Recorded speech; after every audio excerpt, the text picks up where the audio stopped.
Hello students, क्या हाल चाल। आज हम बात कर रहे हैं चैप्टर 8 के मोस्ट इंपोर्टेंट एमपी बोर्ड के क्वेश्चंस की। चैप्टर 8 जो है mark 6।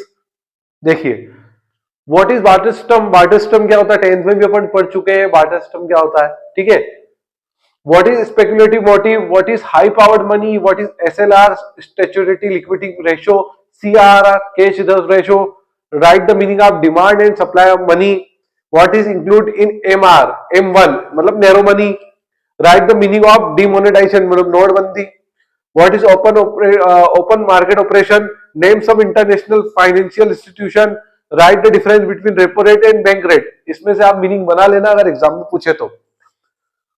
Right the what is reserve repo rate, what is the mean by inflation money का प्राइस का घटना बढ़ना, what is exchange, explain the inconvenience या ड्रॉबैक्स ऑफ बार्टर सिस्टम। तो फटाफट से नोट कर लीजिए, 15 क्वेश्चन है और भी आगे क्वेश्चन है, तो फटाफट से IMP question, important question note कर लीजिए।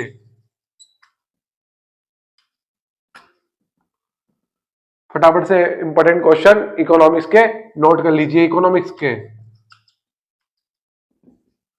बच्चे के कमेंट थे भाई सर के न्यूमेरिकल भी आप कराइएगा, इकोनॉमिक्स के न्यूमेरिकल भी कराएंगे। फिलहाल आप आईएमपी क्वेश्चन नोट कर लीजिए। एक बार आईएमपी क्वेश्चन नोट हो गए, उसके बाद आपको जो भी इन क्वेश्चनों में डाउट होंगे आप कमेंट करके बोल दीजिएगा, नहीं तो मैं वैसे भी समझाऊंगा ही सही, बट एक बार आप कमेंट करके कह देंगे तो मुझे पता चल जाएगा कि आपको पर्टिकुलर किस चैप्टर में डाउट है। तो उस चैप्टर के हम फटाफट से थ्योरीज की समझा देंगे इकोनॉमिक्स में, और न्यूमेरिकल की भी सीरीज चालू करेंगे इकोनॉमिक्स के अंदर। एमपी बोर्ड में इतने न्यूमेरिकल पूछते नहीं है, 2 नंबर का क्वेश्चन का एक क्वेश्चन पूछते हैं और बाकी नहीं पूछते न्यूमेरिकल। कभी 2 नंबर का और 4 नंबर का, इस तरह से टोटल 6 मार्क्स के न्यूमेरिकल पूछते हैं।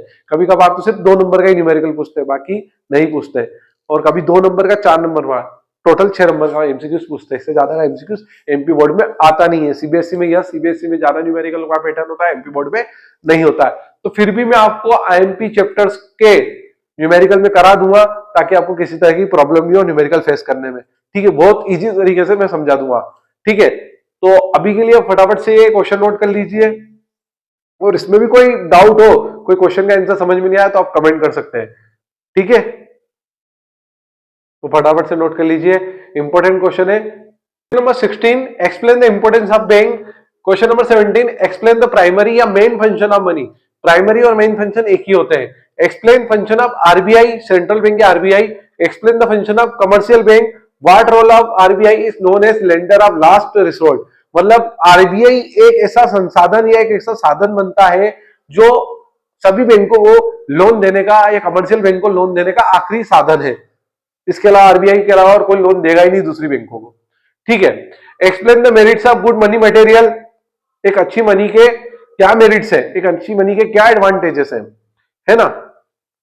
ट्रांसफरेबिलिटी, ट्रांसफर हो जाता है एक जगह से दूसरी जगह पे पैसा, है ना। ड्यूरेबिलिटी, टिकाऊ रहता है पैसा। Write the 3 policy tools of control of money. Write the difference between reserve bank and commercial bank क्या होता है। What are the instrument of monetary policy of RBI. Explain the evils of disadvantages of money. तो फटाफट से ये question note कर लीजिए। 25 question है, बहुत ज्यादा है सर। हाँ बिल्कुल है, इतना तो करने पड़ेंगे। और भी कोई क्यूरियस हो तो आप कमेंट कर सकते हैं अगर इन क्वेश्चनों में कोई डाउट हो। ये फिलहाल थ्योरी के आईएमपी क्वेश्चन है, इसके कोई आंसर में कोई दिक्कत आए, नहीं समझ में आया तो आप पूछ सकते हैं। तो फटाफट से नोट कर लीजिए। So thank you so much student for watching this video. अगर कोई क्यूरियस है तो बिल्कुल आप कमेंट करें। ठीक है, अपने दोस्तों को भी शेयर करें। इंपॉर्टेंट क्वेश्चन है, 7 तारीख से आपकी एग्जाम है। पहले हिंदी का पेपर है, फिर इंग्लिश का, ठीक है, फिर इको, फिर बीएस, फिर अकाउंट। अकाउंट का लास्ट में है, मैं समझ रहा हूं। इको का 3rd नंबर पे है।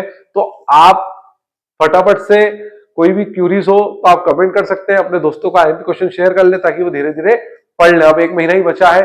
ठीक है, तो thank you so much again.